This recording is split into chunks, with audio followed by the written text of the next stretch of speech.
our kids to be back in school, but we obviously need to balance that with the dangers that are associated with COVID and, all that entails. I'm a public health educator. I have my master's in public health from San Diego State University. And I've actually been a health educator in San Diego for about 25 years now. And I most currently am with the San Diego Academy of Family Physicians. I'm their executive director.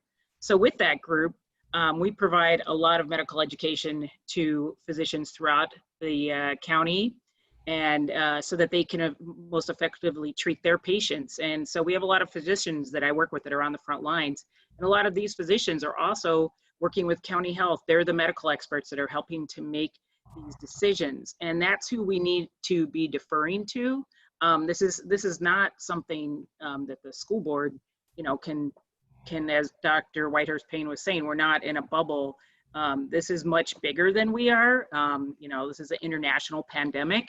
So whatever decisions we're going to make are really need to be done with science-based evidence, and we need to be working closely with the medical experts. That's why the district has pulled in a group from UCSD, public health leaders that are actually internationally known, and they're working closely with them because, again, it needs to be data-driven, and the public health officials fortunately have a very good working relationship with the San Diego Unified District and also a lot of city leaders. That's one of the reasons San Diego is in a better state than a lot of areas in California, because they're working closely together. So that plan for reopening really needs to be dictated by the medical data and advice from not only the local public health leaders, but from the state as well. And also having to make sure that we have that plan in place for what happens when there is an outbreak, when we do start school again. And also, looking at things as far as funding. Do we have enough funding for nurses, additional custodial to have people there that are going to be doing that extra cleaning, having extra aides if we need to cut down the number of students in the classroom. So it's not just about getting the students back to school, but is there the funding there for these additional, services that need to be provided? So again, only by using that data are we really going to be successful in putting together a plan that's going to be realistic and that all the components that need to be addressed. Does the enrollment crisis concern you? If there is one, do you agree that there is a challenge with keeping kids in the district during this period?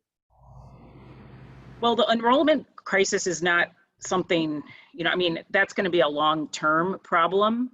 It is definitely a consideration, but I think the more important crisis right now is the COVID crisis and focusing on, really how are we going to safely reopen the schools, focusing on that direct crisis first, and also taking into account the, issues that for more long-term, decreases in enrollment. But I think really we need to be addressing more of this public health crisis more specifically right now. Dr. Crystal Trull, do you want to talk about your feelings on that, whether the district's on the right track or whether it needs to be going about it differently or communicating differently? I'd love to. I've been kind of chomping at the bit here. I bet. A lot to say. I am one of those parents that I have 3 children of my own, 2 in middle school, 1 in elementary. And thankfully, I'm here in this forum because I heard more about the plan tonight from Trustee Barrera than I have in the past few months.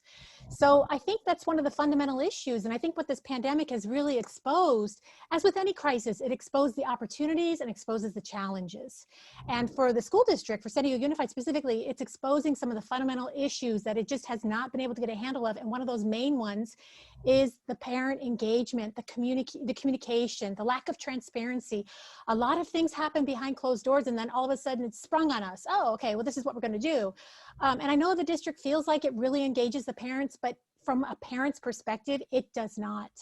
And so I think that especially in a time of a crisis, we need to over-communicate.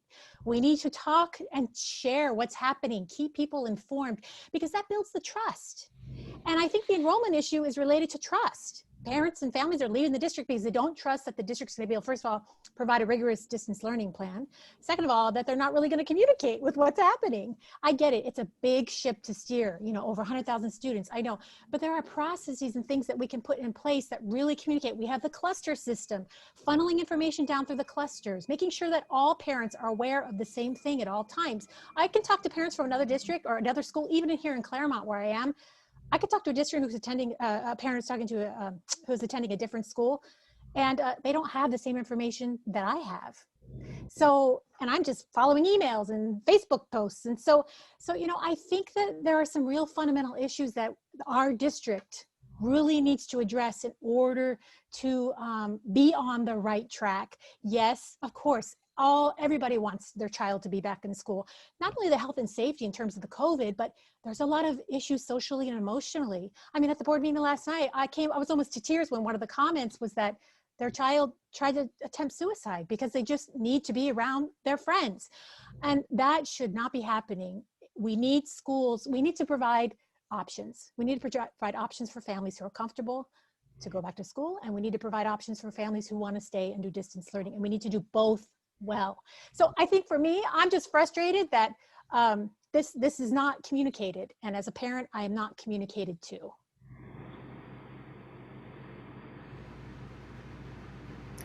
Yeah, I mute it with the planes going over and I forget to get back. Sorry about that. Tom, it's your turn to answer or ask a question. I hope you have one teed up. You're the one with the planes. Yeah, actually, I have a question for Dr. White-Hurst-Payne, and you're still muted. All right, there we go. Dr. Payne, White-Hurst-Payne, in your written response to public charter schools, you stated that school choice is valuable and, quote, parents are given the right to decide for their children when it comes to school choice, end quote, and that you oppose public school monies going to private schools. Here's a question. Your district has the highest number of low-performing district schools and one of the top college-bound public charter schools in Gompers. Do you support public charter schools as a choice for parents? I support charter schools. Maybe you don't know my history. I wrote a proposal in conjunction with a group for a charter school, and it's still on the books, Pride Charter High School. Purpose, respect, integrity, dignity, and excellence is what Pride was written for. So I support that because there are students who need that to go to school. I would advise you to really take a real look at what's going on at Gompers in terms of the kind of funding they have. A $500,000 foundation is good. If we gave all the other schools in the cluster a $500,000 foundation, then we'd probably see some results. But what's stopping the other schools from creating a foundation and doing just what Gompers did? Because they're getting it from private funding. Yes. And they are nearly at 100% college bound in the last 5-10 years. While Porter Elementary and Lincoln High is struggling community still. Colleges. Can you hear me? I can now. Okay. Just look at what Gompers is doing in terms of its community colleges students versus a 4-year institutions. And just find out what's really happening there at Gompers beyond just a superficial discussion. And when you say that they have— I'm sorry, I take offense to the fact that you think I'm using superficial numbers. I actually can quote California Board of Education statistics for the past 5 years that reflect that district-run schools, particularly in District E, are not assisting our African-American, Latino, and Asian Pacific communities. Do you want to hear what I have to say, or are you just going to put your position out there? Okay, if you're ready to hear what I have to say. First of all, look at the number of African-American students even at Gompers. Surprisingly so, African-American students only a little more than 5% of the district. If you look at San Diego High School and even Sarah, their percent of African-American students are higher than they are at some of the schools in District E. yes, go and look at the statistics. Don't take my word for it. Look at the stats. That's number one.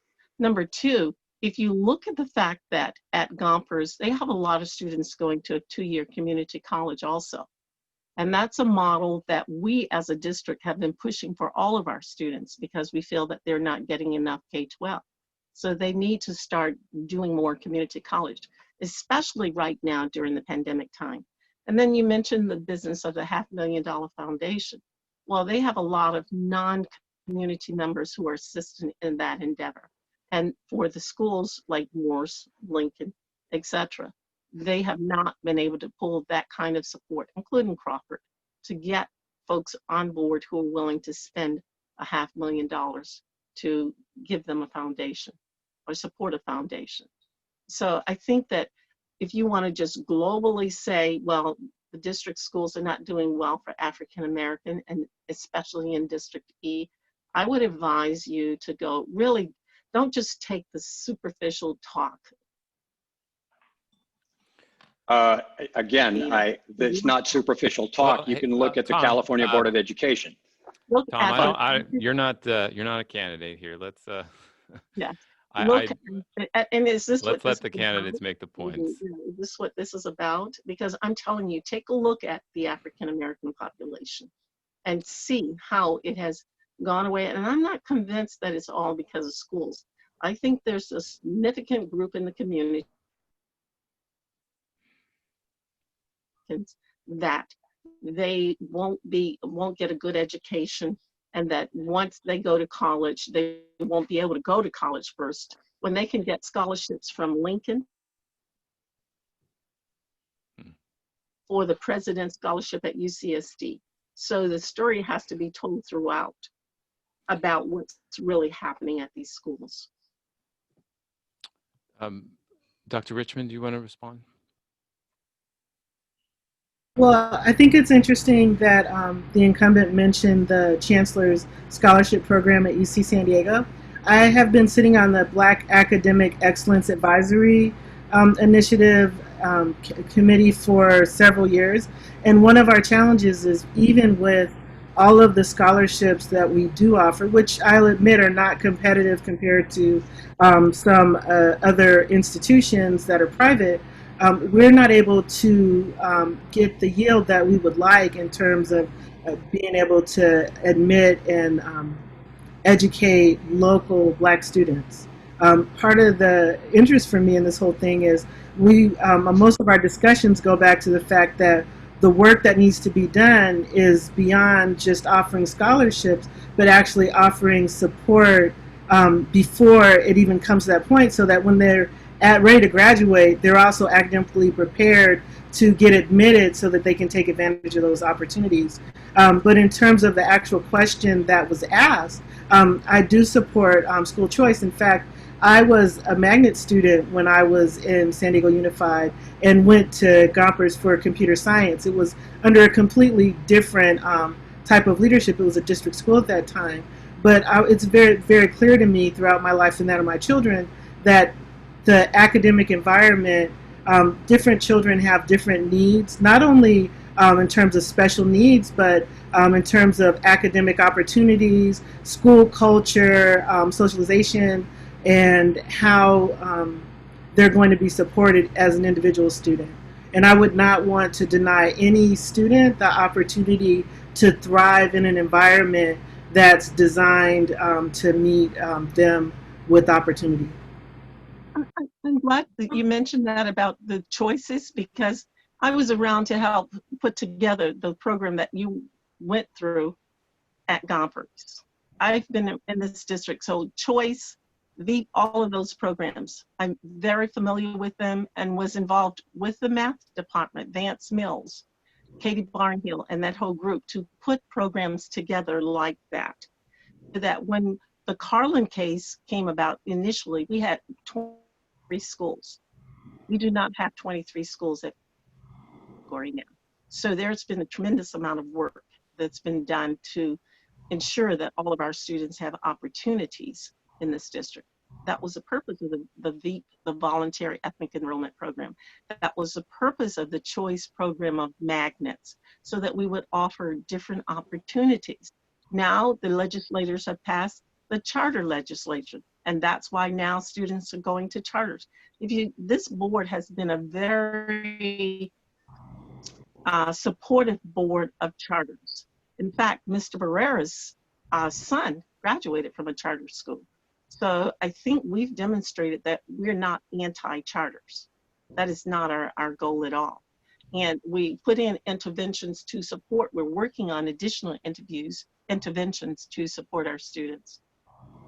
I'm glad you brought up I'd like to chime in on that, Yeah. if I may.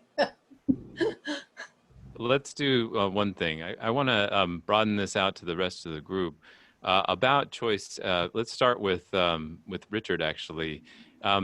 There is a sense that the district over the last 5 to 10 years has begun to pull back on what Sharon described as that sort of historic support of charters and choice, and really try to convince kids to stay in their neighborhood schools. Is that a true sort of statement, and am I accurately saying that? And what role do you feel like charters and intra-district transfers play in that system? Yeah, well, thanks, Scott. I mean, choice is obviously a big topic, and that includes choice within the district, choice for charter schools, you know, and other forms of choice, whether it's private schools or homeschool, or, you know, all of these different aspects of choice. I would say that I agree with you that it has been a consistent strategy of our district, our board. I've been an advocate for this strategy for a decade now of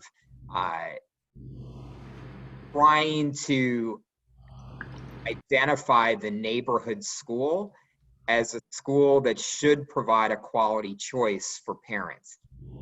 So the problem that I think, you know, that we saw maybe a decade ago, that I certainly experienced, is a lot of families in different communities, certainly in my district, believed, for a variety of reasons, that enrolling their kids in the neighborhood school was not a good choice. That if they wanted their student to get a decent education, they had to make a decision to put the kid on the bus or enroll a student in a charter school. And what we've tried to emphasize, you know, in the time that I've been in the district is, if we provide the resources, the curriculum options, the facilities in our neighborhood schools that I think parents are looking for, that a lot of parents will come and choose their neighborhood school as the school that they want to enroll their students. Now, I think, and that's played out, you know. So for instance, I'm very proud of the cluster of schools in Bernie, McKinley, Jefferson, that lead into Roosevelt Middle School, that lead into San Diego High School, that have the International Baccalaureate program. And I think that program has actually led to many, many parents over a number of years choosing their neighborhood schools and choosing to keep their kids together in their neighborhood schools through high school. What we don't want to do is we don't want to promote neighborhood schools by saying you can't have access to choice. And that's, you know, that's a difficult, you know, line to balance, because it would be easy, you know, for us to just say we're going to eliminate choice, and that's how we're going to sort of, you know, force parents into choosing the neighborhood school. I don't believe that's what we've done.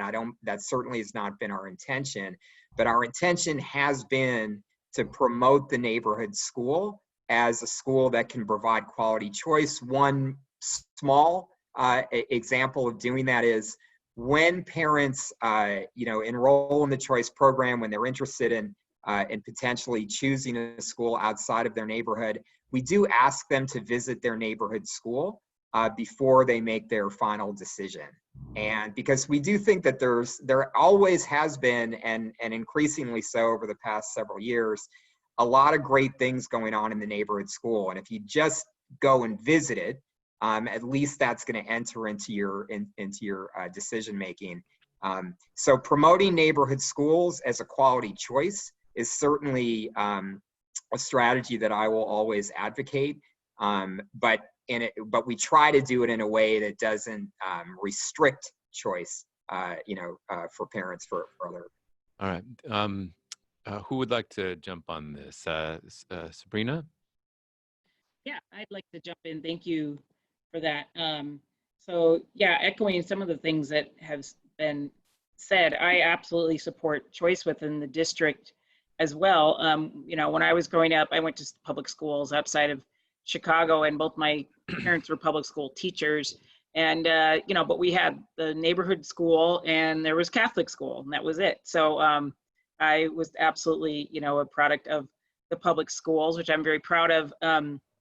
And so I understand that the education of our children is a very personal decision for parents. I mean, all of us make those decisions based on our own backgrounds, our own experiences. Every parent should have the opportunity to be able to do what they feel is best for their child. And that's really, going to differ based on a lot of reasons.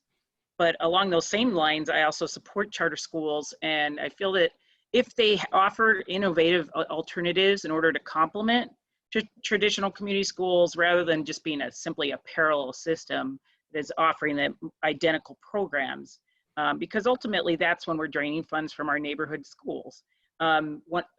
Just to give you a personal example, when my daughter, who's now graduated and is going to college, when she was younger, we were looking at the Performing Arts School. I think it's the CPMA. And because she was very interested in performing arts, and we live in the Mira Mesa cluster, and I've been very involved here in the neighborhood schools. But I looked at the schools, and the performance levels were very poor. And I was, kind of disappointed, because I thought that might be a good opportunity for her, but turned out that was not. And so I'm very happy that we had a strong neighborhood school, and I feel fortunate. But I think we need to have a quality public school in every community, and I agree that that is not the case all across the board. And but when it comes to charter schools, although parents should have the opportunity to send their kids to them, they need to have the same transparency when it comes to student achievement as all other public schools, in terms of providing strong fiscal management, showing performance. They also need to make sure that, and this is not the case in the good charter schools, but other areas where charter schools have been criticized have been not paying their teachers at the same level, not allowing teachers to unionize. Furthermore, I think it's imperative that charter schools be open to all students of color and those requiring special education, as opposed to being selective. There have been issues. I'm not, talking about, again, success stories, but charter schools where there have been this issue. But again, I very much support those schools that have had success, and again, are offering kind of an alternative to, a traditional school. All of that being said, though, I believe that the primary focus really needs to be on having strong community schools in every neighborhood, as I mentioned, because I think our schools are not just a place for learning, but many of them are the heart of our communities. If you think about it, with me, I was a PTA president at my daughter's grade school, middle school. I was 6 years foundation president at the Mira Mesa High School, which is the largest high school in the district. I was at school constantly, and there was all kinds of programs, and they didn't end when the school bell rang. There was a lot of opportunities, a lot of things going on after school, particularly at the high school. There's all kinds of programs, and the parents are, involved. And so it's not just that they're there for the learning, it's the bringing the community really together. And again, while the board has had some success in improving our local schools, I know that we still have a long way to go to make sure we have those quality schools in all of our neighborhoods, regardless of the zip code. I'd like to chime in on that, if I may. Sure. Okay. So from when I worked at a charter, I've worked for several charter schools in my history as a school counselor. So, and I know from just working there that these charter schools are evaluated every 5 years. So they do have an evaluation process to make sure they're up to par and doing what they're supposed to be doing. And also too, you can't prevent teachers from organizing. I mean, that's just, you know, if they feel there's a need to do that, they need to do that.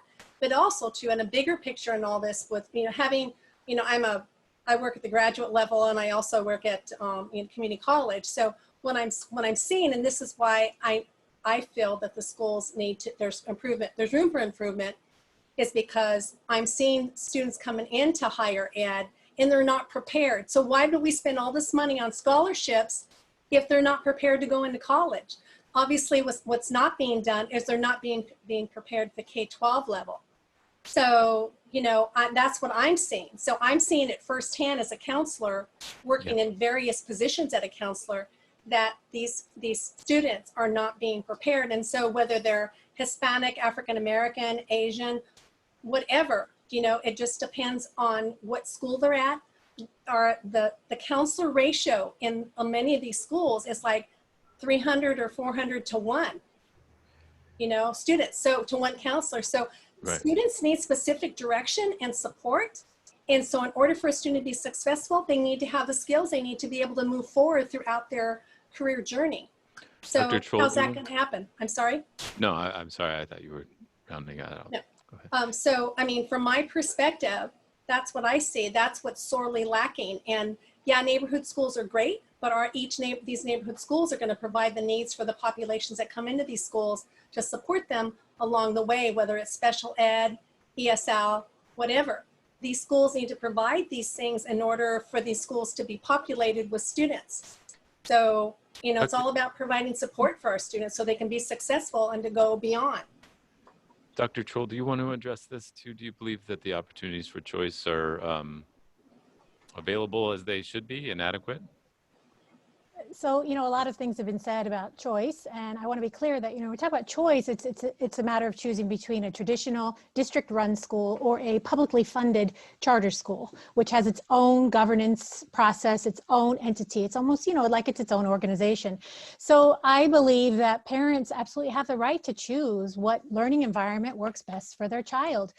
We all know charter schools provide different learning styles, not just for kids who are maybe need extra support, but those who need extra challenging environments. You know, so there's a wide spectrum because the district is so large. It's just hard for it to really just sheer numbers to provide everything to all students. And I think there is kind of this idea that charter schools are better, and some are great and some are not so great. The same with traditional district-run schools. Some are great, some are not so great. But I think the appeal of charter schools is really about that they are able to be responsive. They can quickly adapt. They can be flexible. They don't have a huge bureaucracy. Like I said, it's a big ship to turn with a district. You know, so they can adjust their teaching curriculum. They can adjust their teaching style. They can adjust things on campus fairly quickly, more quickly than maybe what San Diego Unified can do. So I think that's appealing. And I think we need to learn from that as a district. How can we be flexible and adaptable so that we can meet the needs of more kids in a way? I know for neighborhood schools, that's all I know. I'm a product of public school. I live and breathe it. I loved it. It was my like escape. And here in Claremont, we've seen how really focusing on neighborhood schools has helped generate more of a neighborhood presence in one of our feeders and our clusters. So it can work, but it has to be very intentional, and it has to have a lot of community support to have that really strong neighborhood school. Dr. White-Hurst-Payne, both you and go ahead. I'll just want to ask you, there has been an actual restriction though on the number of enrollment options outside of your neighborhood school, and busing has gone down as well. Isn't that effectively a limitation on choice? Or I mean, both you and Richard Barrera spoke about your support for it, but there is a actual like restriction happening, no? Well, it depends. That's why we have a timeline, because as she just mentioned, we have to be concerned about buses and enrollment at school sites, etc. But I want to return to a point that someone just made about about colleges and university. I spent over 10 years at Cal State U San Marcos, and one of the things that we bemoaned is the fact that all incoming freshmen as a group the scores were lower. So it's not just students coming from southeastern San Diego. It's students are not being prepared overall in general. So that's why at each level, the high school, the 4-year institutions, the 2-year institutions push the high school, and the high school folks push the elementary, middle, and high school, so that we're increasing the academic preparedness of all levels. It's not just a function of, well, they're coming from this school and you're not prepared. It's a matter of the whole system has been dumbed down. It needs to increase in standards. Let me take off on that point really quickly. I did a piece 2 weeks ago or so about a young student, Zora Williams, whose calculus class at Lincoln High School was abruptly canceled. And through that, I explored a little bit of the actual availability of AP classes, and was rather shocked to look at some of the numbers. At Lincoln High School, there was about 40 tests in AP classes in 2018 and 19 that were passed by students. At Scripps Ranch, it was well over 1,000. I think it's just one tiny indication of a vast disparity within the system, just the San Diego Unified. And I guess I would ask everybody, and start with you, what is the best way to address what we've all sort of acknowledged here is an inequity within the district of available opportunities and sort of the quality of education that students are getting just within the district compared to different schools in other more prosperous parts of the city? Well, I think that's one of I'm big on academics, so that's really a good question. When I looked at what happened to the student you're talking about at Lincoln High School last fall, was when it was brought to my attention that she had a problem with the calculus class. I was horrified about that and began to offer other options to the school immediately. And we really had a fight about that on the board. We went on and on and on with staff and board members, really discussing that robustly. And when we finally left that issue, staff was supposed to bring us back a plan to address our concerns. And of course, pandemic happened. And now everybody is available to do exactly what I was pushing for. It should not be that because I go to school X or school Y, I cannot take this, because I was even suggesting that at the time, that we should be able to go online. I knew about community colleges. When I taught at Mission Bay High School, we had the community college to come in and teach calculus. Other schools had that program offered. So that's been corrected as far as I know. That's what we've been told, and I'm waiting to hear from schools that a child who wants to take a course that may be offered at another school can now engage in taking that class wherever it's offered. In terms of standards, I believe that one of the things that was problematic, and one of the reasons why I'm kind of optimistic now that we've addressed it, is someone told me that in the La Jolla community, the teachers would give them additional work outside of class, and they would use their laptops. They'd use technology, so that students who were in schools that did not have access after hours, they didn't have that kind of access. Now, with distributing devices to all children, and they're able to take them home, those children in this community can access anything they want to outside the class on the internet, any way they want to also. So I think that's something that's going to really help the students across the district to bridge that gap. Dr. Richmond? So I've spoken at length with the parent of the child who went through the experience, and what I want to say is that aside from it being unfortunate, this particular child has been impacted in a way that they have turned away from being outgoing, optimistic, hopeful, and excited about their education to really not even want to talk about their high school experience. This is a student who chose to go to Lincoln because she wanted to go to school in the neighborhood and graduate from the neighborhood school, and she ended up having some unintended consequences. I think that it's great that the problem has been resolved to the extent it has. I also want to say that I hope that, my greatest hope, because I quite often hear people talk about a desire to return to normal, but that implies that before the pandemic, everything was fabulous, and I think we can all agree it wasn't.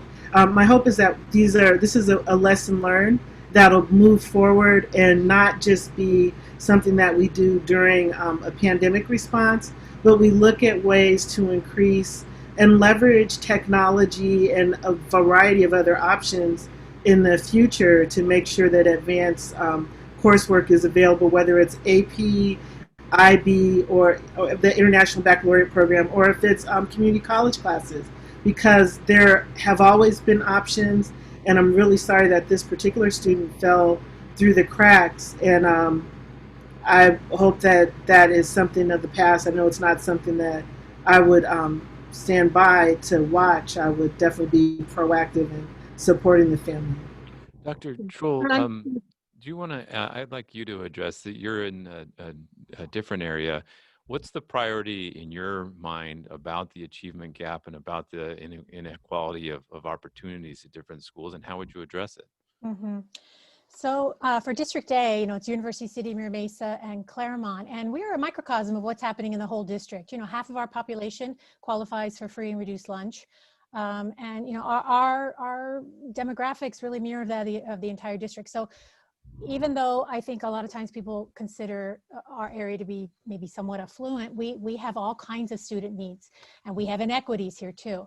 So, this is a very complex, deep issue, and it really starts with systemic processes, things that are already in place that are really keeping students from excelling.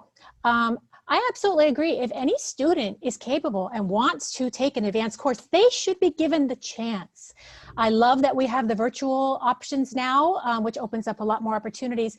But I think it starts really in the very early grades.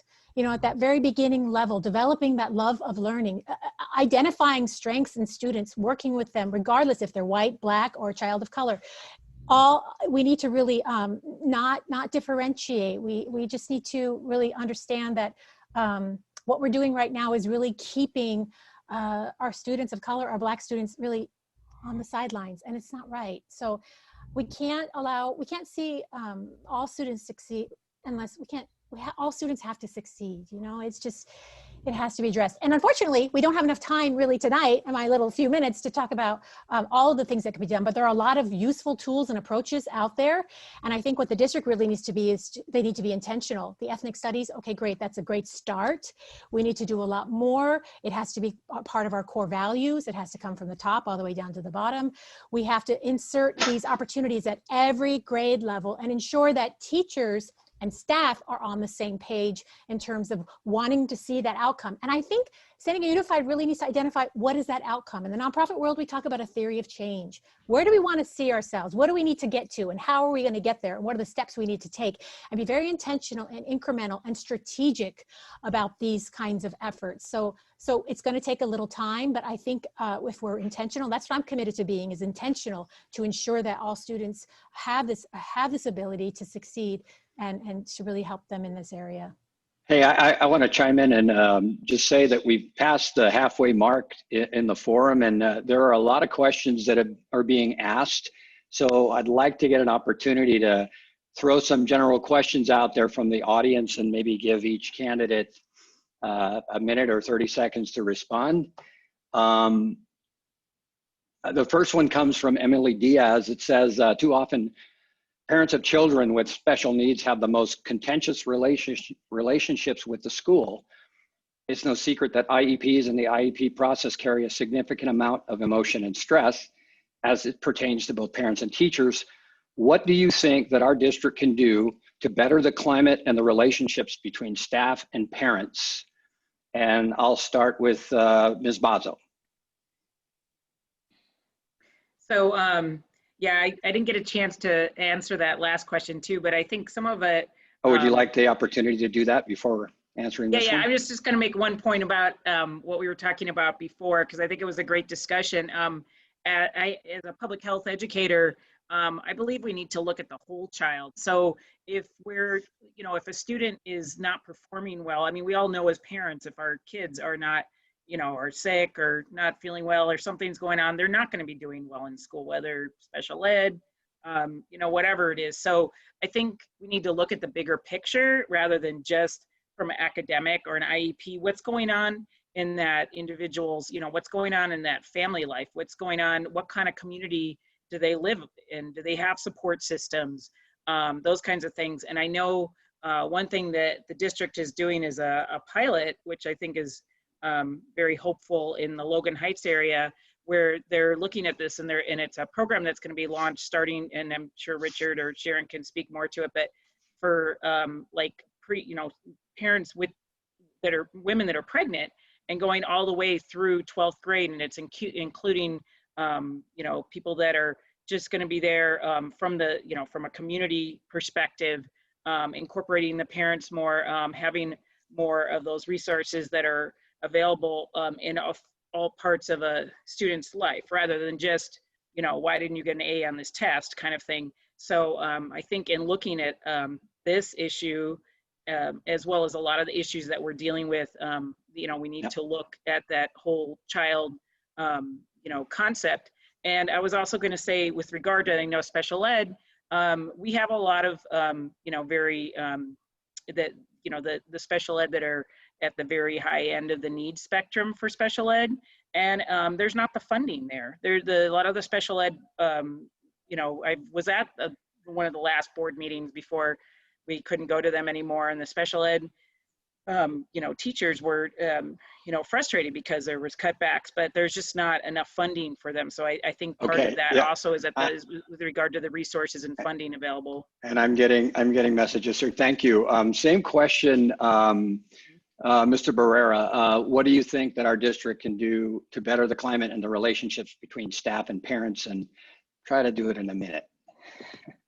Tom, I will on the special ed question, but I want to, Camille and I haven't had a chance to talk about this issue of, availability of courses, equitably across the district. And so I'd like to talk about that a little bit as well. But, certainly. Okay, thank you.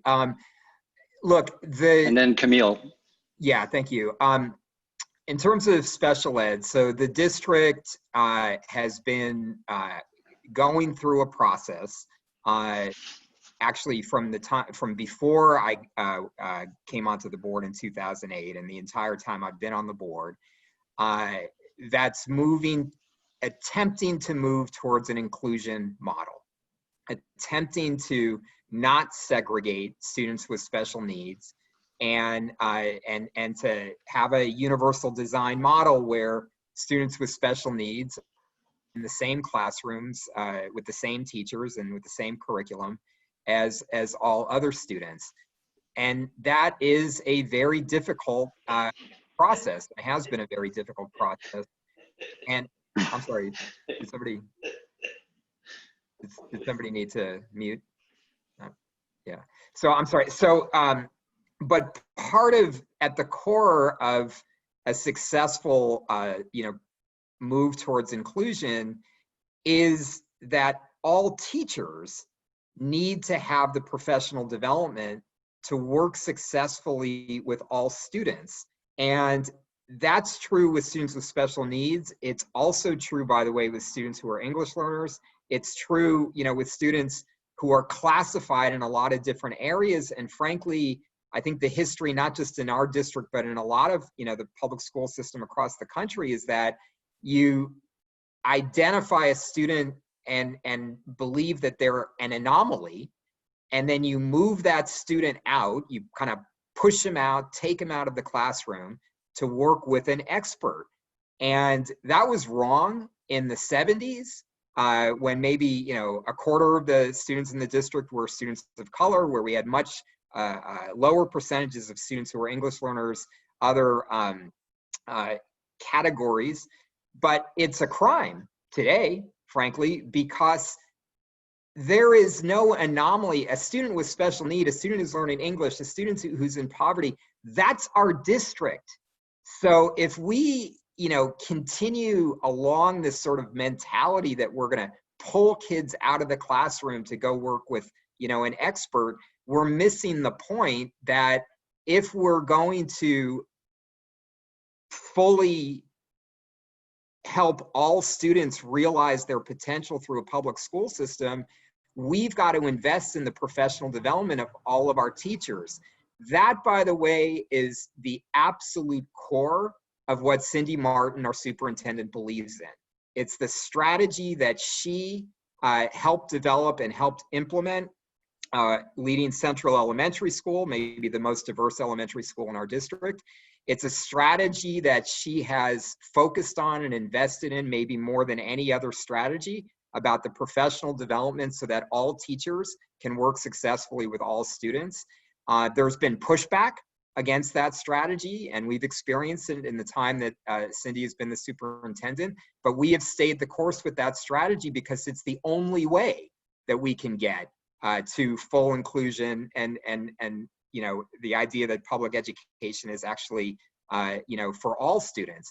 So I think this process of, working with students with special needs, again, we've got to do that understanding that students with special needs are students in our classrooms, and that frankly, any student in our classroom has particular needs. We for years identified a specialized program called GATE, where we had individualized program, education, because we thought the GATE students were some sort of different group of students. Well, we've got to have that kind of individualized instruction for all students. All right, I appreciate that. You might as well, Camille.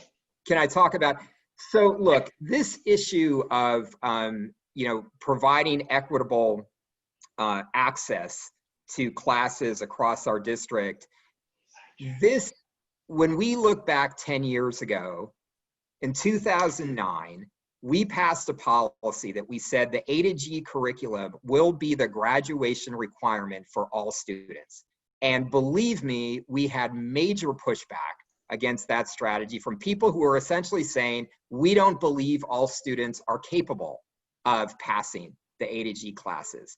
And in making systemic change, I'm gonna have to ask you to just stop for a second, because in the interest of time, I appreciate that, but the follow-on question was the same question for Dr. Harris. Okay. And then I'll get back to my question. Okay. So, sorry about that. Camille, did you want to respond to the special education? Yeah, this is one area I feel very strongly about, having worked with special ed students the majority of my career in K-12. So from what I've seen and being in the classroom, being on a school site, yeah, ideally it would be great to have teachers go through professional development, but from what, even going through my field work as a counselor, I don't see how a teacher can manage 25 students in a classroom, have a special needs kid who is autistic or has other special needs, to be able to run a classroom. Yeah, they can have an aide, but if the student over here is distracting the remainder of the class, how are they able to teach? I don't care how well taught they are. I don't see that. I don't see how that can happen. I was in a classroom that happened. I was in a classroom during my field work where this one teacher and had one other aide, and she had multiple students in there who were of various disabilities, and had students who were just jumping out of their seats, and she's trying to teach them a math lesson. Inclusivity is the ultimate goal, right? To make them feel that they belong and they're no different than anybody else. But to really truly benefit the child, as Sabrina said it, looking at the child holistically. We have to look at our children holistically. Every child is different. Every special need is different. I've sat in on SST meetings. I've sat in on IEP meetings, seeing what these students' needs are. And I agree with some of what Richard said, but I also know what I've lived and what I've watched, that we have to look at our children holistically in order for them to be successful. We need to have high expectations, yes, but each student needs to be looked at individually so their needs are being met and so they can feel successful. I mean, that's the big thing, student success. We need to do that, but we have to look at these students individually, and just to be able to help them to be successful and be able, when they graduate from high school, be able to possibly survive on their own someday, depending on what type of disability they have. So I'm very sensitive to that need of the special ed students, that we really need to look out for each one of them. We need to work for the parents, and I can understand the parents' frustration in that if their child's not getting need. It's my understanding, I can't think of how long ago it was, so many people moved to California because of all the disability money that's being pumped into our system here in California. So, you know, what's going on here? I don't know, I'm not privy to that. But again, I'm an advocate for these students to help them so every child can be successful. I'm going to go back to Scott, and then I have a couple questions after this next segment. Well, does anybody want to answer that specific question, Dr. Richmond? Lawana. So say, you know, what I heard in the question was the parent asking how the relationship can be improved and how the process can be less acrimonious. And I think a lot of that boils down to prioritizing relationship and not making it about anything other than two people partnering, or everyone involved collaborating for the best interest of the child. I think they say people don't care how much you know until they know how much you care. So if it's acrimonious, it's very clear that that care is not being exhibited. And then I also wanted to say, with regards to special needs, as the parent of a special needs child, there are so many varieties and flavors of special needs. There will never be a one-size-fits-all response. That's it. And I wanted to say something on that also, Scott. okay. Because I spent 10 years at Cal State U San Marcos working in the special education department from the university side, and visited classrooms from Orange County down to the border, and from the 15 from South Riverside County down to the border, and sat in on numerous IEPs because it was a requirement of the student teacher to do that. My take on it is that IEP, that initial meeting, is the most critical part. And folks have to come together as a team there, because it's not about this child is a problem or whatever. You sit there as a team and work together as a team, and there has to be respect on all sides. I'm the first one to say the teacher has to have respect. You also need, at the secondary level, you need the general ed teachers there involved, so that everybody's working together to support that child's best interest. And whatever those needs are that come from that team should be implemented with daily ongoing access.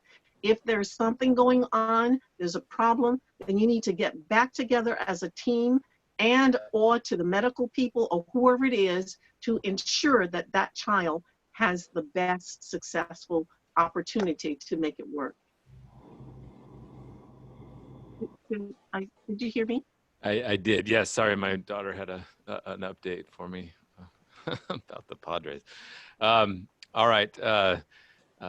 I wanted to ask about finances. Everything that we care about, from equity to special education to all kinds of programs and special things we want to do, rely on whether we have the resources to do them or not. The district entered the year before the crisis with the public health and financial situation with a budget deficit. And there's a structural sort of problem there where it's set up to bring in less money than it's set up to spend. And a lot of that was patched with some of these emergency funds that came in and such. I think I would ask generally who wants to take the initial question of why that is the case. Why did we enter into that structural problem, and what are you going to do about it? And where do we go from here? Is it just going to be constantly this fight every year, and this struggle? Yeah, Richard, if you keep it tight, and then we'll go on. Yeah, the structural problem is the underfunding of public education in California, and we've been dealing with this for 42 years. We've dealt with this. I've gone through 12 budgets, in the time that I've been on the school board, and we started with the worst cuts that we'd ever seen in the 2008-9 recession, and then the state went through recovery, and now we're looking at maybe a worse situation than we saw in 2008-2009. But Scott, every year we're in a situation where there is not enough money to even meet the expenses that we had in that current year. So we think about how do we just maintain status quo with what we're trying to do for kids from one year to the next. There's never enough money to cover what we want to do in the next year. So every year, every spring, whether state revenues are good or whether state revenues are bad, we're in a conversation about what we're going to cut just to maintain status quo. And, I could go on and on about, over the past during the recovery time when, times were good in the state of California, and we supposedly saw an increase in the local control funding for schools, we also saw mandates on increased expenses and pensions, and healthcare keeps going up, and if we want to be competitive, salaries have to go up. Never did that revenue approach the increase in expenses. And now we're looking at, a situation where we could see devastating cuts in state budget. So I think there's 2 points here. One is we have to pass Prop 15, schools and communities first. That's a first step. We've got to correct, what has been an incredibly unfair and I believe actually racist system of letting the largest commercial property owners off the hook and taking money out of public schools. We've got to do a lot more than that over the next several years, both at the state level and locally. But in order to get through the next couple of years, the federal government is going to have to play a role, and it is going to have to come in and provide stimulus, because we haven't even begun to see the devastation in public education, not just in California, but across this nation, because we haven't hit that part of the cycle yet, but we will. And if the federal government doesn't act, and it so far has not done much, if it doesn't act, then we will see absolute devastating cuts to public schools. So in the immediate, we've got to advocate for federal money. And long term, we've got to develop multiple strategies at the state and local level to increase funding for our public schools and to provide the resources that our students deserve. Appreciate that, but anybody else on that? And I'm saying that because I'm trying to manage the time somewhat and provide a little equality here, but it's very difficult. Yeah, we got a lot of people on here. I think I would. Yeah, so that's the institutional point of view. I think is there somebody that wants to take issue or provide a different perspective on what that should be? Yeah, Dr. Richmond. So I would just want to add to it. I think that that Richard brings up some great points and some great historical facts, but I would also add that in addition to looking at ways or trying to find more money and increase revenue, there are always opportunities to decrease cost, and it's not the obvious one that most people go to. I have a strong background in process engineering and change management. When we faced some similar challenges in 2008 with the UC system, we launched a Working Smarter initiative where we actually looked at not only what we were doing, but how we were doing it to find ways to do things in a more efficient, cost-effective way, and also how to better allocate the talent that we already had in-house through releasing them based on efficiencies gathered by making their jobs easier or simpler. It's not an easy thing. It requires an intentionality, and I don't have any illusion that it's going to be the only solution, but I think it's a mix of. The Working Smarter initiative that UC launched resulted in over $600 million in a combination of revenue and cost savings, and I suspect that if we launch an effort to actually unpack some of the processes that are happening administratively, we can find perhaps some procurement opportunities, some just a lot of different ways to reduce costs, because everybody wants more money. None of us can make more money. Counterfeiting is illegal, but we can reduce costs, which frees up money that we already have to be used in a different way. I'd like to comment on this, if I may. So, you know, in the nonprofit sector, we are all about efficiency and getting a lot of work done with very little resources.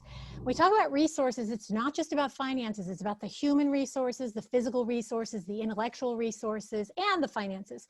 So it's a holistic approach to how we are using our money. And to Dr. Richmond's point, I agree.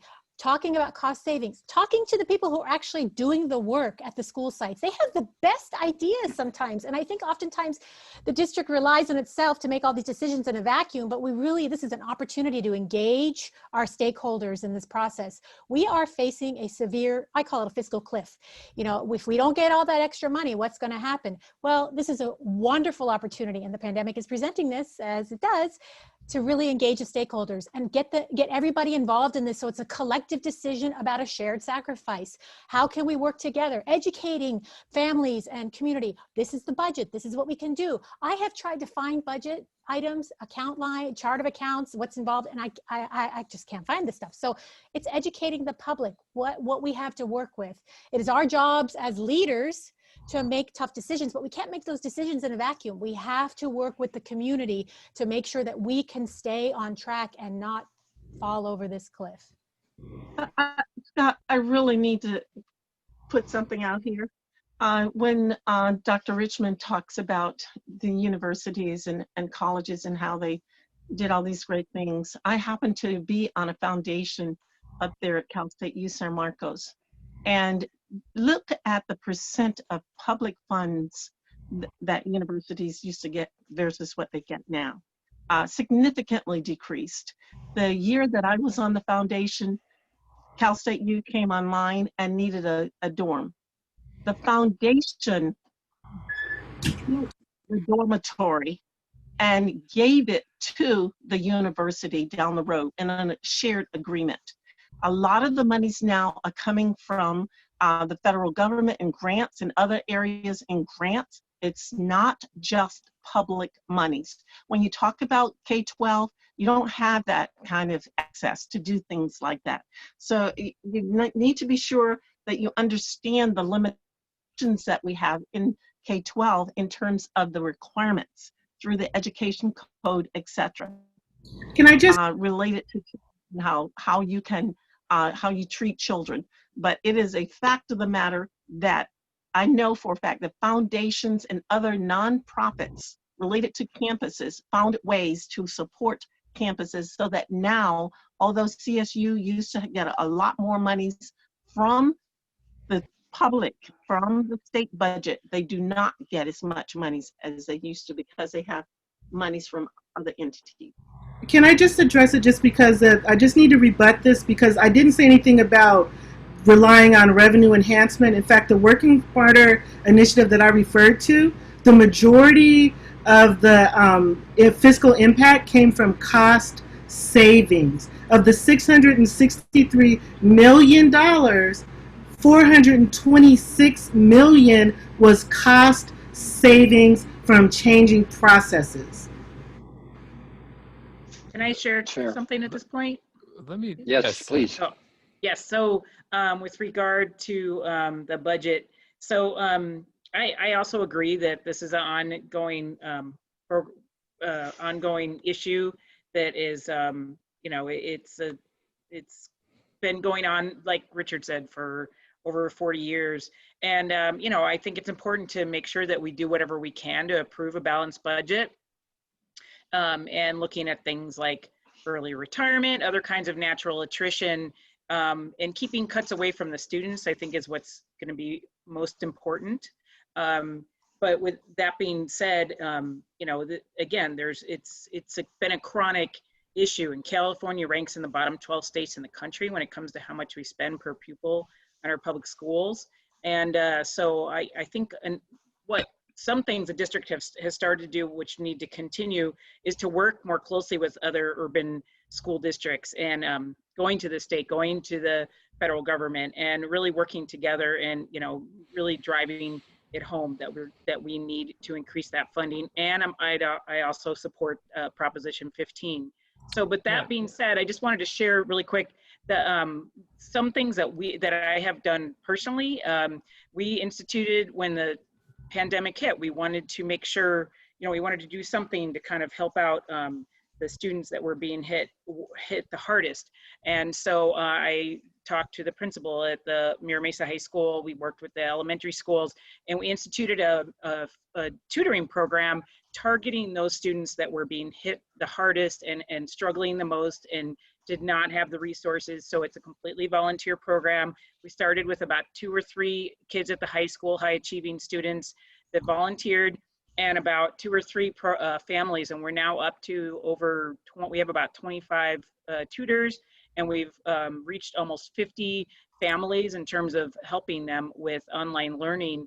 And this is something that could be easily replicated. I'm not saying this is the ultimate, going to take care of all our issues, but just an example of something that we've been able to do locally that I'm really proud of, and I think could be replicated, at least in the short term, while we're continuing to work on getting a more long-term, resolution. Does anybody not support Prop 15 on this panel? You don't, Dr. Harris? Can I ask if you No, I don't. You don't. Do not. So everybody else is in support of Prop 15. No, Dr. Trull? I am not in support of Prop 15. Okay. You want to know why? Yeah, sure. Because I think that we need to do a good job with the money that we already have. Of course, I want extra money. However, I am concerned about what Prop 15 will do for small business owners and nonprofits who are renting in these commercial buildings. It's already, in a pandemic, we're losing a lot of small businesses. I know several nonprofits have already closed their doors. This will contribute to that. And we need to really come out of this pandemic and then maybe revisit it. But I also feel that more money doesn't solve the problem. Throwing more money, we have to be strategic and intentional with the resources we already have, as I mentioned. Okay. Yeah, I just want to add to that too, Scott, that from what I read on Proposition 15, only 40% of that money was going to be actually going to schools.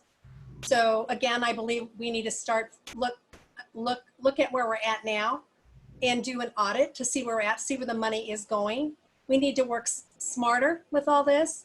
We need to see just to see how we can best utilize what we have and possibly get creative. Like Lawana was talking about different things that they've done at UCSD. So maybe it's time we do something like that in K-12. I don't see why not. So, but yeah, we don't need to be taxing getting more money from our taxpayers and just to see that not all that money is going to go to our students. So we just need to work smarter. That's all. I want to ask a follow-on question. So Dr. Trull and Dr. Harris, you oppose Prop 15. Dr. Richmond, I saw you raise your hand. I didn't know if you agreed or disagreed. I support Prop 15. Perfect. Okay. Okay, I have a secondary question, and that's Measure C. Parents for Quality Education has worked very hard. So I'm not trying to tee it up. You can disagree with it, but Measure C seeks to correct a decades-long oversight of the city charter that allows school board members to run in the primary in a district-only election, but run in a citywide race. And according to the San Diego County Grand Jury, it does make it very difficult for non-incumbents that don't have the level of support. So I guess I'll just kind of go around my table here and ask whether you are in favor or opposed to Measure C, starting with Dr. White-Hurst-Payne. I knew I'd be first. I support it. I don't have a problem with it either way. Thank you. Although I must qualify it and say that we've always had someone from the district to win. So, I mean, Dr. Weber, she was from the district, she won. She won citywide. Dr. Dorothy Smith, etc. Well, but in 2016, you had finished a term of Marnie Foster and then ran in the primary against Dr. Weber's staffer, Lachey Collins, and she won in the primary, but because we are in a citywide election, she did not win. So That is what caused the grand jury to convene and file the report in May of 2017. Pardon me? I'm sure it is. I'm sorry that grand jury didn't convene in 2004 when I won in the primary with 3 candidates. And then my opponent won in the general citywide. Crucial definitely in favor of Measure C. Okay. Crucial bit of context on that point, Tom. She actually did worse than Dr. White-Hurst-Payne in that district as well. In a citywide election. No, if it were to be just in the District E, she would have performed. She did perform worse than Dr. White-Hurst-Payne. However, she in a runoff between White-Hurst-Payne in the primary in the district, she did win. Well, I did not start running until February 23rd when I got on the board. Yes, because of course. A lot of the people I knew in 2016 didn't even know that I was running. They knew by the time the fall election came around. I spent my time when I first got on the board focusing on the schools, since there were 2 people only in the election, and I felt that more time needed to be spent on the schools and the students. Well, let's hear from everybody. Thank you. Where do people stand on Prop C or Measure C?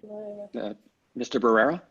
I oppose Measure C, and the reason I oppose Measure C is because what Measure C does is it means that currently every voter in the San Diego Unified School District gets to vote for every board member. And if we move to a system where we can only elect board members in our area, then what that does is it disenfranchises every one of us from being able to vote for the majority of the board, which is the entity that makes decisions for the board. And I'm particularly concerned that in a district that has 3 seats north of 8 and 2 seats south of 8, but the majority of our students live south of 8, that if we want to create a structure that incentivizes not investing in equity, that's what Measure C does, because what it means is voters in south of 8, where most of our students live, most of our parents live, voters south of 8 will not get to elect the majority of the board, which means the majority of the board is not accountable to the majority of families in our district. And that's why I oppose Measure C. And just very quickly, because we didn't get into the reason that our district has balanced our budget every single year while we've seen student outcomes rise to record levels is because we work smarter all the time. We always work smarter. All of these engineering processes, that Lawana talks about, which are the right processes, but those have been the processes in our district. I want to get to everybody else. I'm sorry, but to continue to put the burden on our teachers and educators and not ask the largest commercial property owners in our state to not pay their fair share, that is siding with. I think you're talking about Prop 15, right? Interest of students. Okay. That's exactly Prop 15. Okay, Dr. Richmond, Measure C. Of course, I support Measure C, and I do want to say that many people like to talk about Interstate 8 as the Great Divide, but we can all, many people have argued that it's moved to 52, and in some cases, people have even said that it's actually the 56. So, it depends on perspective, and at the end of the day, it's up to the people on the board to actually work together to come up with solutions. And if you get good candidates from each district, the process will make sure that the districts feel represented, but ideally they will work together to get solutions for their students, because it's my hope that everyone's running because they care about students. And then just for Richard, process improvement is about continuous improvement. So you can improve a process today and then tomorrow find out that there's another way to do it even better. That's why they call it continuous improvement. I agree. And that's what we've done for 12 years. Okay, thank you. Dr. Harris, Measure C. Well, I remember when it came up on the ballot, and this was, I think it was about a year or so ago, I don't remember. But yeah, I'm in support of Measure C from what I've read on it. It's district-only elections that, to kind of make a comparison to Mr. Barrera's position, which I don't agree with, but I respect. I understand that, but that would be equivalent to saying that every of the 9 districts, of the 9 city council districts, every voter across every district would vote for District 7 representative. And that's just not a way to have your own district representative be responsible to the voters that elect them, number one. And number two, it definitely dilutes the vote of District 7 voters if you allow all 9 districts to choose which city council rep. So that's the argument that's being made about district-only elections for school boards. I understand. I respect your argument too, Tom, although I disagree with it. Really? Yeah. Well, we can cordially agree to disagree. Thank Absolutely. you, though. Ms. Bazzo, same question, Measure C. Yeah. So this is based on my perspective. I understand, I'm seeing both sides very well, but based on a first-time candidate running for office, I'm comfortable with doing the district-only election. But one of my biggest reasons is, when I finished the primary with the highest number of votes, 48% of the votes, but looking at trying to do a campaign to an entire city, and San Diego is a huge place, is very daunting, especially when school board members are not getting the same amount of funds as if you're running for mayor. Did you notice everybody nodding at the same time? I mean, yeah, it's, our area that we have to cover is bigger than a lot of congressional districts. So it's only for me more from a realistic perspective as far as an actual candidate. How, it's just, you don't know where to start. I mean, even if it wasn't COVID, how are you gonna cover all of San Diego and, reach voters? I mean, you can go into different neighborhoods and do all that, but it's just very hard as a school board candidate. But I also wanted to rebut to the Prop 15, because I didn't get a chance to also say that, yeah, I mean, it's hitting the people that are at the and it's not hitting small businesses. That's a misnomer. It's focusing on the 5 to 10% of businesses that are like the billionaires in California who have not been paying their fair share of taxes. It's a split tax initiative. So it's not hitting these small businesses. It's not hitting these individuals. It's hitting people that should have been paying these taxes for many, many years. And it's still not going to be enough for what we really need, but we're going to be in a world of hurt, and so it's at least a start in the right direction, and getting us back on track. We got one more person to ask, Dr. Trull, and then we've got 15 minutes left. So I want to ask a couple questions, and I'm sure Scott also does. But before that, Dr. Trull, your position on Measure C. I support Measure C. As a first-time candidate myself, just like Sabrina, running a citywide campaign by myself, I don't have a treasurer, I don't have a campaign manager, I don't have that kind of budget. And I think the purpose of really identifying somebody who can represent your district to bring to the full board is to have that diverse opinion. When you're running a citywide election, you tend to have a lot of resources, and then the same people kind of back the folks who can get elected because they have the resources. So then they tend to have the same way of thinking. So electing trustees from each district rather than having the full city really allows for that diversity of opinion. I really get upset sometimes when the board is constantly agreeing with each other. They're like, there's no discussion, no disagreement amongst each other. And I really think that that's the basis of how decisions should be made, the different perspectives coming together for the collective purpose to come up with a decision and solution. Thank you. Scott? Well, I think there's a lot of great perspectives. I think I still go back to I would like to round back out to this current situation of how we're going to get back to schools, or how we're going to rebuild some of these situations. I've been a little bit disappointed at the lack of creativity in some cases. That one of the really interesting things to have occurred was Francis Parker's reopening. Francis Parker had the architecture designed to allow most of its classrooms to be both indoor and outdoor, tremendous ventilation. They're going to have that access to the outdoor. It feels like outdoor opportunities have really arisen in this community as a very big advantage that we have, whether it's protests or the beaches have been packed, or all kinds of different activities outdoors have not resulted in major outbreaks or any outbreaks of the virus.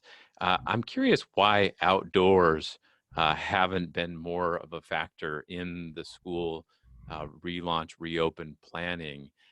There have been, we've taken over streets with restaurants, gyms have been outdoors, and it's really proven to be an advantage. And I'm just curious what role you think outdoors will play, and what role our own tax dollars through the bonds and the construction bonds might play in assisting that. And I guess I would start with the two board members. Dr. White-Hurst-Payne, does outdoor offer any advantage, or have we skipped over that? It's very appealing to me. The staff have gone through all of the schools, as reported last night. They've, in terms of some schools are older and need their air conditioning that's adjusted. Some schools have the kind of open environment you're talking about. For me personally, this is my bias because I'm so pro Ks right now and wanting them to get established.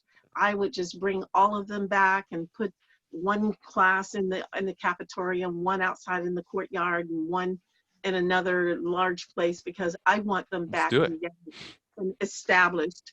But I also recognize that we have a bigger plan where they've gone through, they know exactly which schools have what needs, they have the shields.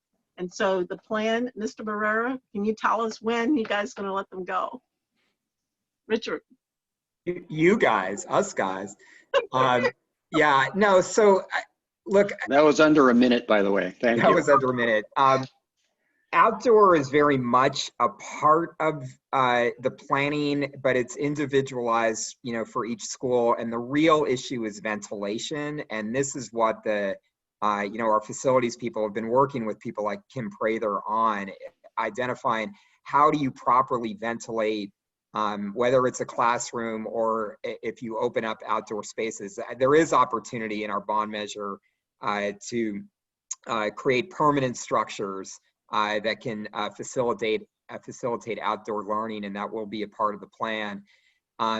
This issue that people have been talking about aerosols, I mean, the right analogy that, scientists talk about is, think about it as being in an area where there's cigarette smoke. So, obviously indoor ventilation is critical, but outdoor is not the complete answer either, because anybody who can think of themselves being in an outdoor environment where people are smoking. So there are a lot of different things that need to be put in place. And Scott, what I would just say is, what we have to expect, we need to get our kids back to school. Eventually, we need to get all of our kids back to school. We hope that we can get to a point that we can get all of our kids back to school all day long. And we need to be realistic and expect that this virus will not go anywhere for probably the next 2 years at least. We're that far away from a virus. So when we talk about phases of reopening, we've got to be doing this the right way in each phase, but we also have to be thinking about what our ultimate goal is, and that is in an environment where the virus isn't going anywhere and where we're probably going to see this sort of roller coaster that we've already seen in terms of community spread. We have to create, environments in our school that are safe for students and staff. And so when we think about what we need to be putting in place at school, we've got to remember that none of these solutions are just the first thing that we do. They've got to be things that we can, scale up and be able to handle as we go forward, even with a roller coaster with the virus. Thank you. Scott, we've got about 8 minutes left, and I want to make sure at the end we have an opportunity for you to share about PolitiFest. So before we do that, I wonder if we could manage to have each of the candidates 30 seconds, give your closing speech argument. I know it's not much time, but I don't know. We'll try. So Scott, I'll let you pick who goes first. Yeah. Well, I appreciate everybody doing this. I did think there was a really interesting question that just came in. You know, there are some parents who've chosen some private schools. I saw today that there was the Fleet Science Center is offering a week-long, or week by week, you can send your kids there to get distance learning. I wonder what you might want to tell parents about why they should trust in you and in San Diego Unified to pull this together and offer something that they can be proud of soon. And I know that you can't control the virus, but I'm curious if everybody could just address that directly to the parents about how why they should trust this process and what you're going to be offering them. And let's start with Sabrina. So I would say one thing really quick with regard to some of these resources that are out there, or comparing Francis Parker. I mean, that's a school that charges $30,000 a student for kids to go there. So I just don't think that's a really fair comparison to compare that to a public school. And a lot of these kids don't have the resources. I mean, here in Mira Mesa, you don't have parents at home saying, oh, I can go take my kid down to, Balboa Park or something. There are parts of the city where there are that, but that's not here, at least in our district for the most part, maybe parts of it. But with that being said, I think that, the school district has had a lot of successes. I think they still have a long way to go. I think they're dealing with the virus the best they can. It is the second largest school district in the state, as was mentioned.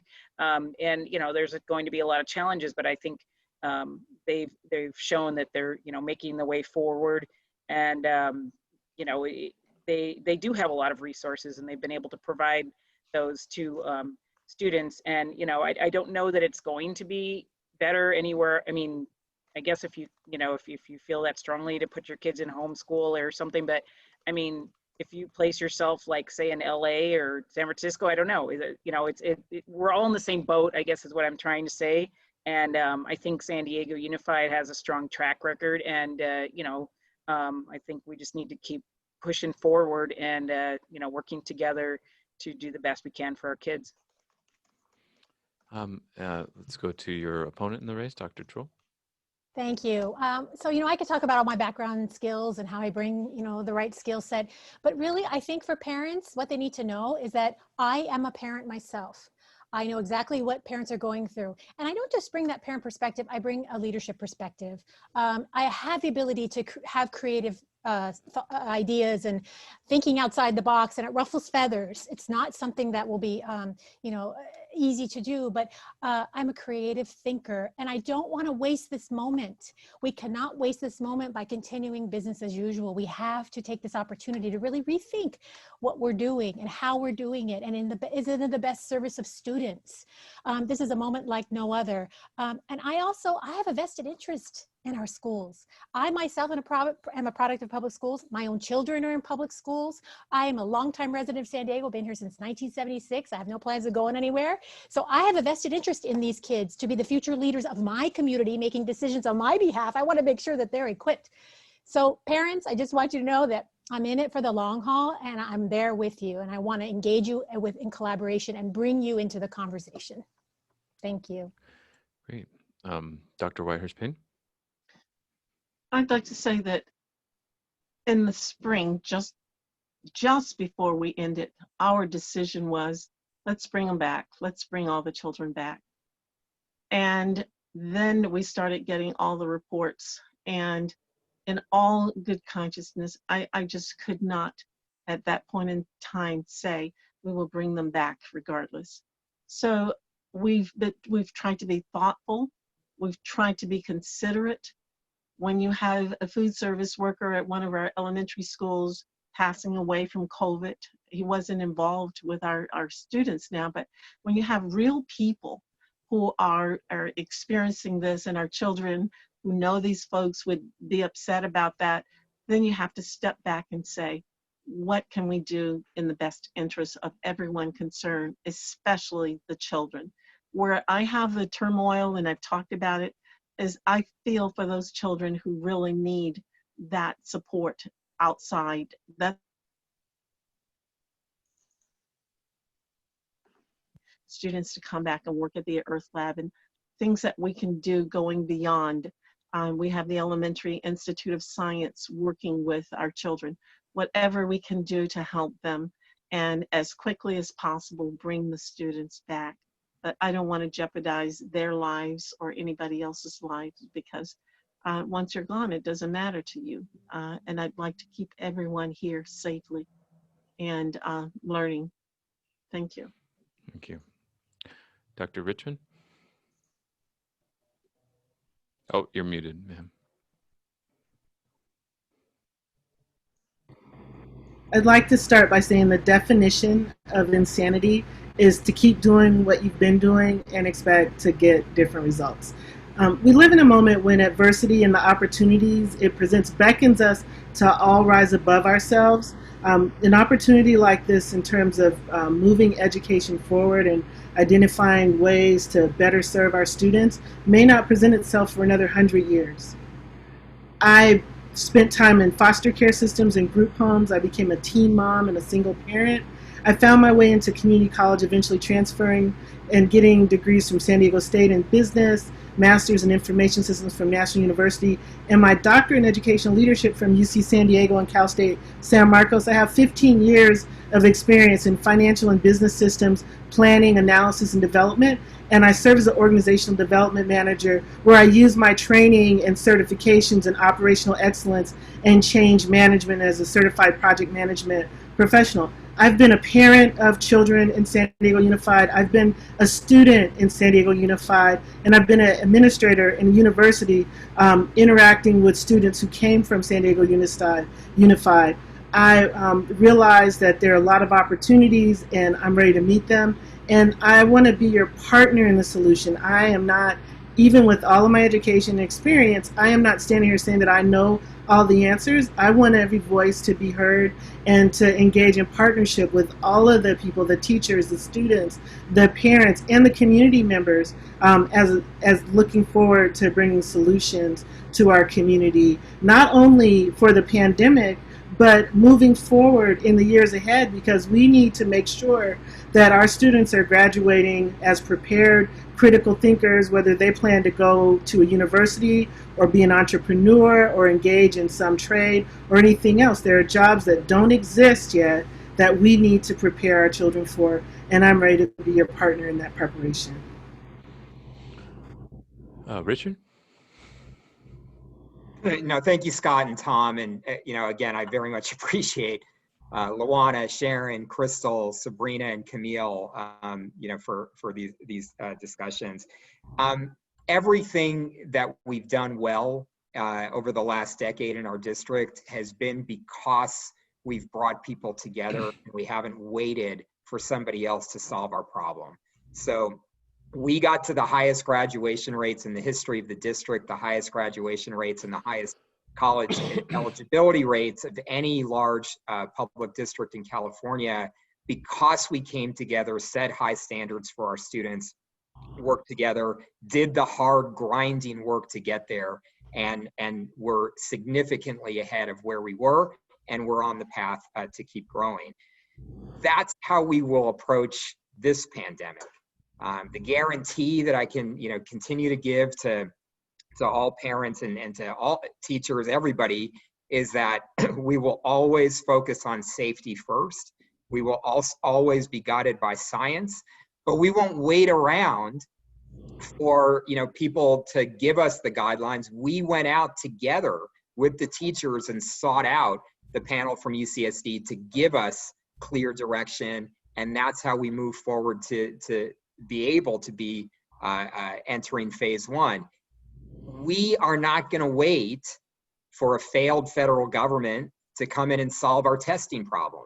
We know that in order to achieve stability in reopening our schools while the virus continues to be here, we need to develop enough testing capacity so that we can identify quickly people who have the virus, be able to isolate those folks and continue forward. We will work together as we've begun with UCSD, with our community clinics, to develop a testing capacity in order to do it. We will continue to be creative. We will continue to work as an entire community of stakeholders to get past this crisis and then to continue to achieve record academic outcomes. That's what we're committed to, and that's what I believe people can trust that that they're going to get out of this board.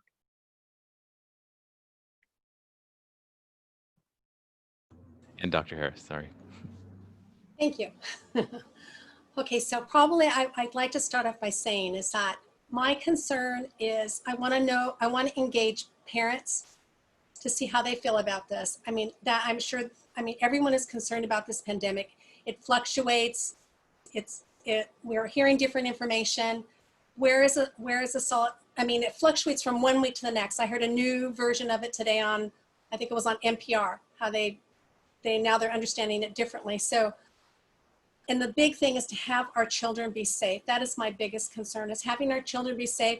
So we're reassuring our parents to know that we have them in mind, that their care is on the forefront of our minds to make sure that all of our students are safe to come back to school, but also to make sure that we have, and I know Mr. Barrera and Sharon have spoke about different things that they've been doing in preparation for this. And I can't disagree with all of it, but I just know that I want to know what parents are thinking. I want to know how they feel about this. I want to know what should I be elected in District D, that to make them feel comfortable. Also too, as a counselor, being a counselor, working in higher ed, working in community college, working in K-12, working at charter schools. I've worked in all these different environments. And so I've met so many parents and different students, and all the needs are different. So my priorities are accountability for us, school safety, and student success and career readiness. I'm a career counselor right now at a community college. So how do we meet these needs? Also too, and yes, we have the pandemic right now, but how do we keep moving forward? That's my thing, is that so many students are already struggling already. How do we help them, move them along to get them where they need to be? My thing is help every student be successful, whatever that means for each student. My job as an educator is to help my students feel successful and help and reassure the parents that they are in the right hands. So should you vote for me November 3rd, I'm on District D, Camille Harris, Dr. Camille Harris. Thank you for your time here today. Okay. Well, I'm going to wrap it up. We're went a little long, I think is what they call it in the business. All right. Anyway. All right. Scott, I'll let you speak about PolitiFest here in a minute, but I want to say want to thank all of the candidates for taking time out tonight to meet with us and meet with the community. You are running to fill 3 seats on San Diego Unified School Board of Trustees, California's second largest school district. It's a big responsibility. I also want to extend a special thank you to all the people who participated in the event tonight. I know there were a lot of questions. We've consolidated them. We will do something with them. We may do another one of these, who knows? And he's making faces at me right now. But we're very grateful on behalf of the Board of Directors and Parents for Quality Education. I want to thank you all for attending tonight. I encourage you, everyone listening, to check out parentsforqualityeducation.org. You can sign up for our newsletter. You can see the written responses from all of the candidates to the 3 main questions on budget, 3 top priorities, and school choice. I also would like to invite you to the Parent Connect Forum this Saturday. For more information, visit parentsconnectforkids.org. And before we wrap up, I would like to turn it over to Mr. Lewis to talk about the greatest event ever in the history of San Diego every year, PolitiFest. All right. Thank you, Tom. We've got debates. We've got Amar Campanajjar versus Daryl Issa. We've got Georgette Gomez versus Sarah Jacobs. We've got the Encinitas mayor's race. We've got the San Diego mayor's race. We've got all the city council races. PolitiFest.org is where you sign up. There's also 20 different community conversations put on by everybody from the assessor's office to the ACLU about all of the issues that you'll find on your ballot and some of the candidates. It's a very diverse, probably our most diverse ever. We were wondering if we were going to be able to pull it off or not based on all the things that are going on in the world. And it turns out it may be the biggest one we've ever put on. So thank you to everybody who signed up. We are going to record and broadcast the sessions, but after, the people, there is an entry fee to get in. And so we'll There's also student discounts, and if you need to get in for any hardship, we can get you in. But that's how we pay for it. So thank you all, and thanks for having me. And I really appreciate the discussion. There's a lot to go over, and parents and students and teachers are all on the edge. And I hope you all can help lead us out of it. Thank you. All right, everyone, thank you, and good night. Thank you. Thank you. Good night. Bye-bye. Thank you. Good night. Thank you so much. Bye, everyone. Good night. Bye-bye.